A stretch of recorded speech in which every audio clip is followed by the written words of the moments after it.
నమస్కారం. గత 3 నెలలుగా అంటే నవంబర్ డిసెంబర్ నుంచి రాజకీయ ఎలక్షన్ల వేడి పెరగడం మనం చూసాం. నవంబర్ నుంచి తెలుగుదేశం కార్యకర్తల మీద దాడులైతే ఏమి, హత్యలైతే ఏమి మనకు అన్నీ తెలిసినయే. ఎంతో మంది కార్యకర్తల్ని అడ్డంగా నరికి పొట్టలో పెట్టుకున్నావు జగన్మోహన్ రెడ్డి అని మీకు మనవి చేస్తున్నా. అవునా కాదా? ఒక్కసారి ఆలోచించండి. ఈరోజు తెలుగుదేశం పార్టీ కార్యకర్తల మీద, నాయకుల మీద ఎన్ని దాడులు జరిగినాయో మీకు తెలుసు. ఎన్ని దాడులు జరిగినాయి, ఎంతమందిని అడ్డంగా నరికారు అని కూడా నేను మనవి చేస్తున్నా. ఒక్కసారి గుర్తు తెచ్చుకోమంటున్నా. ఎలక్షన్ నోటిఫికేషన్ వచ్చిన తర్వాత జనరల్గా నాయకులు భయపడతారు. ఎందుకంటే ఆ నోటిఫికేషన్ వచ్చిన తర్వాత అధికారులు సరిగ్గా పనిచేస్తారు, భయంతో పనిచేస్తారు, విజ్ఞతతో పనిచేస్తారని మనమందరం అనుకున్నాం. భారతదేశంలో జరుగుతున్న ఎలక్షన్స్ లో ఎక్కడ కూడా ఈ విధమైన పరిస్థితి లేదని కూడా నేను మనవి చేస్తాను. వైసీపీ నాయకులు ఎంత దిగజారంటే జీపుల మీద ఎక్కి మైక్ పెట్టుకొని ఏమంటున్నారు? తరిమేస్తారా, చంపేస్తామా, అడ్డంగా బుక్ చేసేస్తామా, మీ అంత చూస్తామా? అసలు ఏం జరుగుతుంది ఆంధ్ర రాష్ట్రంలో నేను అడుగుతున్నా.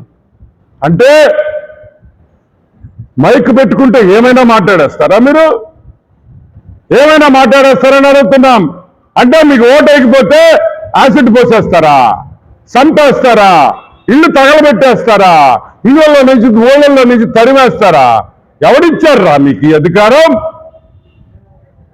ఎవడిచ్చాడని అడుగుతున్నా. ఒక వైసీపీ నాయకుడు ఈడో కోన్ కిస్కా కట్టంగాడు అనుకో, వినండి. ఈయన కాదు, ఈడు పేరు మేకపాటి రాజగోపాల్ రెడ్డి, ఉదయగిరి వైసీపీ క్యాండిడేట్. వినండి ఏం మాట్లాడుతున్నాడో వినండి. మేకపాటి ఫ్యామిలీ మీకు ఎప్పుడు అందుబాటులో ఉంటుంది, మీకు సర్వీస్ చేస్తూ ఉంటుంది. ఎటువంటి పరిస్థితుల్లో ఇక్కడ మూలపల్లెల్లో ఒక్క ఓటు సైకిల్ గుర్తుకు పడనే కూడదు. ఏదన్నా పొరపాటు జరిగిందంటే మాత్రం నేను ఖచ్చితంగా చెప్తున్నాను, ఆ సైకిల్ గుర్తు మనుషులు ఇక్కడ ఎవరూ ఉండరు. గెలిపించి జగన్మోహన్ రెడ్డిని ముఖ్యమంత్రిగా చేసుకున్నారు. మూలపల్లెల్లో ఒక్క ఓటు సైకిల్ గుర్తుకు పడనే కూడదు. ఏదన్నా పొరపాటు జరిగిందంటే మాత్రం నేను ఖచ్చితంగా చెప్తున్నాను, ఆ సైకిల్ గుర్తు మనుషులు ఇక్కడ ఎవరూ ఉండరు. గెలిపించి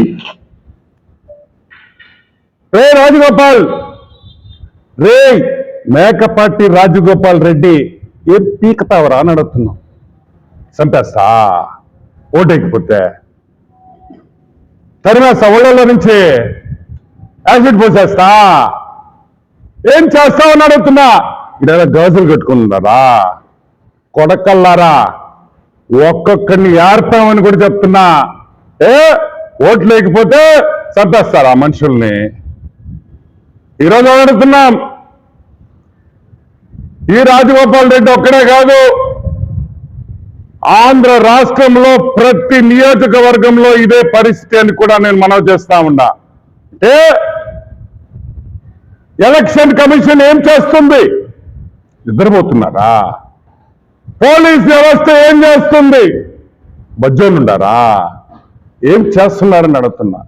ఇతని మీద ఇమీడియట్ గా కేసు పెట్టాల్సిన బాధ్యత, ఇటువంటి నాయకుల మీద కేసు పెట్టాల్సిన బాధ్యత పోలీసుది కదా, ఎలక్షన్ కమిషన్ కదా. పెట్టరా పోలీసు వాళ్ళు కేసులు? ఎందుకు పెట్టరు అని అడుగుతున్నా.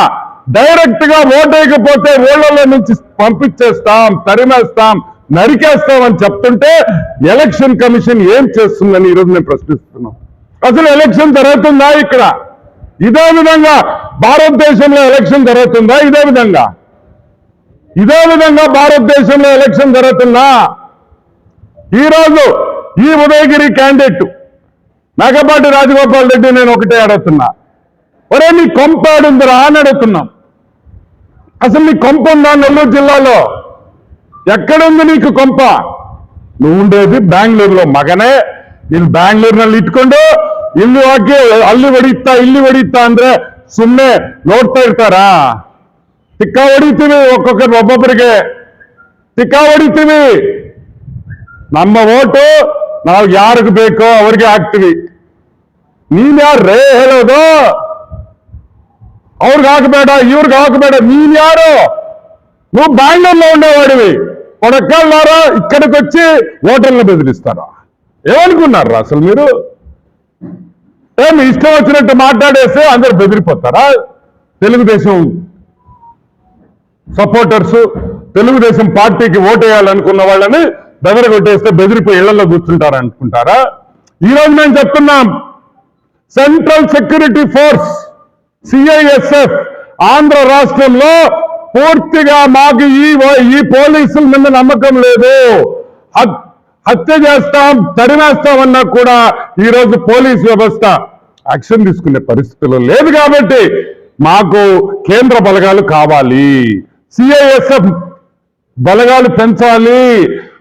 అసలు ఓటర్ బయటకు వచ్చి ఓటు వేసే పరిస్థితిని కల్పించాలి. అప్పుడే ఓటింగ్ జరగద్ది.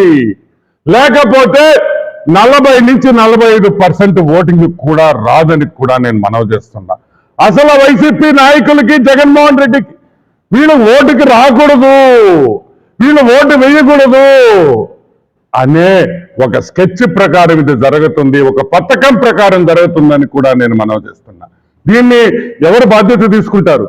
రేపు 40%, 45% ఓటింగ్ పర్సంటేజ్ జరిగి తెలుగుదేశం పార్టీకి ఓటు వేయాలనుకున్న వాళ్ళు రేపు భయపడి రాకపోతే ఎవరిది బాధ్యత?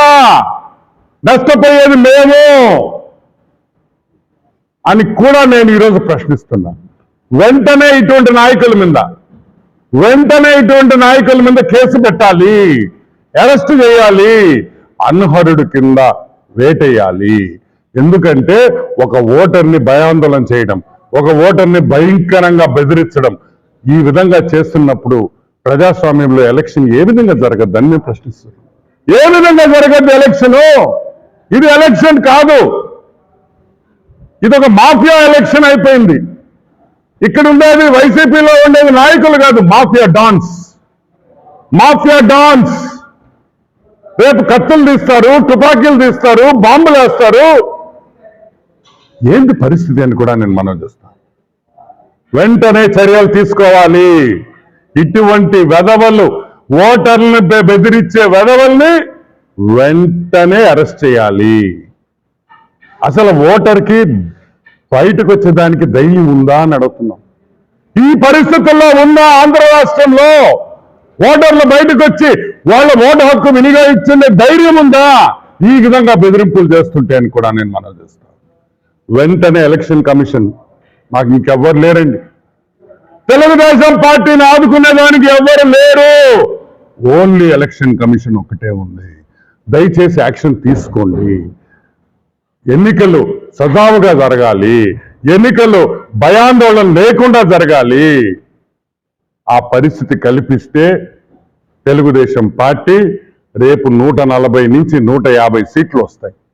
కానీ మళ్ళీ కూడా చెప్తున్నా, ఈ విధంగా ఓటర్లు రానియకుండా, ఈ విధంగా బాంబులు వేస్తామని బెదిరించి మీరు యాక్షన్ తీసుకోకపోతే ఆంధ్ర రాష్ట్ర ప్రజలే నష్టపోతారని కూడా నేను మనవి చేస్తూ, వెంటనే యాక్షన్ ఉండాలి, ఇటువంటి ఆపాలి అని మీ ఎలక్షన్ కమిషన్ని మేము వేడుకుంటున్నాం.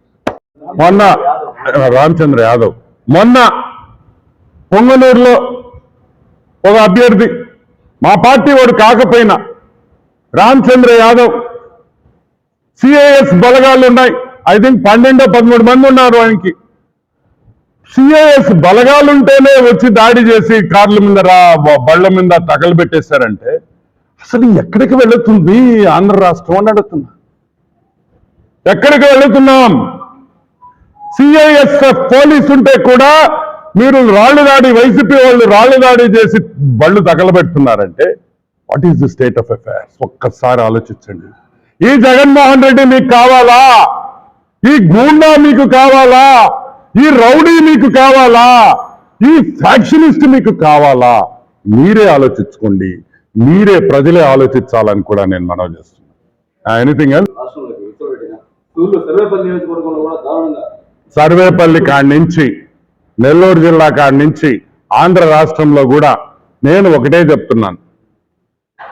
ఆ ఏపీ ఆంధ్రప్రదేశ్ బ్రూవరీస్ అని ఏది ఉందో కార్పొరేషన్, దానికి వాసుదేవరెడ్డి, ఆమె కరెక్ట్, వాసుదేవరెడ్డి దానికి చైర్మన్, ఎండి, మేనేజింగ్ డైరెక్టర్.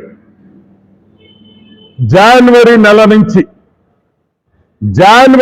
నుంచి డైరెక్ట్ గా ఫ్యాక్టరీల కాడి నుంచి, ఎక్కడి నుంచి డైరెక్ట్ గా ఫ్యాక్టరీలు, బ్రూవరీస్ నుంచి డైరెక్ట్ గా మందు వైసీపీ నాయకులకి వెళ్ళింది డైరెక్ట్ గా అనే విషయం మీరందరూ గుర్తుపెట్టుకోవాలి.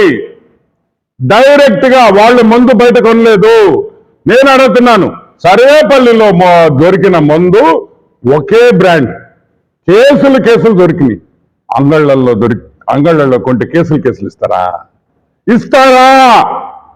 మనం అంగళ్ళలో పోయి ఒక బ్రాండు ఒక కేసు, అంటే ఐ థింక్ 42 బాటిల్స్ ఏమో ఉంటాయి, 40+ బాటిల్స్, ఒక కేసు మనకి అంగళ్ళలో ఇచ్చేదానికి లేదు. మరి ఎక్కడి నుంచి వచ్చింది ఈ మద్యము? ఈ మద్యం అన్ని డిస్టిలరీస్ నుంచి డైరెక్ట్ గా వైసీపీ క్యాండిడేట్లకు వెళ్ళాయి. వైసీపీ ప్రతి అభ్యర్థికి ₹1 కోటి పైన మందు డైరెక్ట్ గా ఫ్యాక్టరీల నుంచి క్యాండిడేట్లకు వెళ్ళినాయి, నియోజకవర్గాలకు వెళ్ళినాయి. అంటే 170 నుంచి 200 కోట్ల మందు ఆంధ్ర రాష్ట్రంలో ఈ జరిగే ఎన్నికలకి ఫ్యాక్టరీల నుంచి వైసీపీ అభ్యర్థులకి 200 కోట్ల మందు వెళ్ళింది. అన్ని డంపులున్నాయి. ప్రతి మండలంలో 2 నుంచి 3 డంపుల మందు సీసాలు పెట్టున్నారు. కానీ జాగ్రత్తగా ఉండండి అని కూడా మనవి చేస్తున్నా. ఎందుకంటే ఈ మందు పోయినసారి ఎలక్షన్ లో మనం చూసాం, 2014లో చూసాం, 2019లో చూసాం, 2014లో చూసాం. గోవా నుంచి కూడా మందు తెప్పిస్తున్నారు. ఈ గోవా మందు భయంకరమైన మందు. దయచేసి అది తాగితే ఏ జబ్బు వస్తుందో కూడా తెలీదు. దయచేసి జాగ్రత్తగా ఉండండి అని కూడా నేను మనవి చేస్తున్నా. ఈ డిస్టిలరీ నుంచి ఏ మందు వచ్చిందో, డిస్టిలరీస్ నుంచి వచ్చిన మందుకి ఎక్సైజ్ లేదు, ట్యాక్స్ లేదు, ఏమీ లేకుండా డైరెక్ట్ గా ₹1 కూడా ఖర్చు లేకుండా 200 కోట్ల మందు ఈరోజు ఆంధ్ర రాష్ట్రంలో వచ్చిందంటే అది జగన్మోహన్ రెడ్డి ఘనత. అది జగన్మోహన్ రెడ్డి ఘనత అని కూడా నేను మనవి చేస్తా ఉన్నా. 1-2 రోజులు రేపు ఎల్లుండి ఎవరు హంతకుల కుటుంబం అని కూడా నేను చెప్తాను. ఇంకొకటి కూడా చెప్తున్నా, మొత్తం అభివృద్ధి చేసింది నెల్లూరుకి విజయసాయిరెడ్డి, వేరే వాళ్ళు కాదు. కలెక్టర్ ఆఫీస్ ఎవరు కట్టారు? మీరందరూ ఏమనుకుంటున్నారు? బ్రిటిష్ వాళ్ళు కట్టారని మీరు అనుకుంటున్నారు. కట్టింది విజయసాయిరెడ్డి. మన నెల్లూరు జనరల్ హాస్పిటల్ ఈ సైడ్ ఒక బిల్డింగ్ ఉంది కదా, అది కట్టింది ఎవరు అనుకున్నావు? బ్రిటిష్ వాళ్ళు అనుకుంటున్నారు. మీరా బ్రిటిష్ వాళ్ళ కట్టిందా? విజయసాయిరెడ్డి. షార్ కట్టింది ఎవరా? రాకెట్ లాంచింగ్ షారు, శ్రీహరికోటలో షారు ఎవరు కట్టిందా? విజయసాయిరెడ్డి. నిప్ప ఫ్యాక్టరీ కట్టింది ఎవరా? నేను ఇంటుండే అప్పుడు నిప్ప ఫ్యాక్టరీ కట్టినప్పుడు విజయసాయిరెడ్డి. నెల్లూరులో ఒక రోడ్ వేసావన్నా అంతా విజయసాయిరెడ్డి. తిక్కనాయుళ్ళారా, పొట్టోడా, పొట్టి సారాయిరెడ్డి. ఇది ఒకటే ఒక క్వశ్చన్ అడుగుతా, దానికి సమాధానం చెప్పు. పుట్టడా 1200 కోట్ల రూపాయలు పెట్టి under ground drainage drinking water supply చేస్తే 95% జరిగిన పని. కరెక్ట్ గా ఇంకో 100 కోట్ల రూపాయలు పెడితే ఆ ప్రాజెక్ట్ కంప్లీట్ అయ్యేది. ఎందుకు చేయలేదు అని అడుగుతున్నా. ఇంత చేసిన విజయసాయిరెడ్డి, ఇంత ఎరగదీసిన విజయసాయిరెడ్డి, ఇంత అద్భుతంగా చేసిన విజయసాయిరెడ్డి ఆ 100 కోట్ల డబ్బులు లేక ఆ ప్రాజెక్టు నాశనం చేశారని కూడా నేను అవునా కాదా? ఈరోజు విజయసాయిరెడ్డి చెప్తున్నా, ఈ కుక్కల చేత మాట్లాడచ్చు మాకు సమాధానం చెప్పండి. మీ దగ్గర డబ్బులు తీసుకున్న కుక్కలు ఉన్నాయి, ఆ కుక్కల చేత మాట్లాడచ్చు మాకు దమ్ముంటే రా. నేను అడిగిన వాటికి సమాధానం చెప్పు. నేనే సమాధానం ఏమడిగాను? ఒక చార్టర్డ్ అకౌంటెంట్ గా నువ్వు అన్హరుడివి, నువ్వు ఉండేదానికి లేదు, నిన్ను తీసేయాలా దాంట్లో నుంచి అని నేను చెప్పలా. ఆల్ ఇండియా చార్టర్డ్ అకౌంటెంట్స్ అందరూ కలిసి చెప్పారు నువ్వు పనికి రావు అని. ఎనీవే విజయసాయిరెడ్డి సపరేట్ గా పెట్టుకుంటాంలే. ఓకే, ఇంకా that's it, will wind up.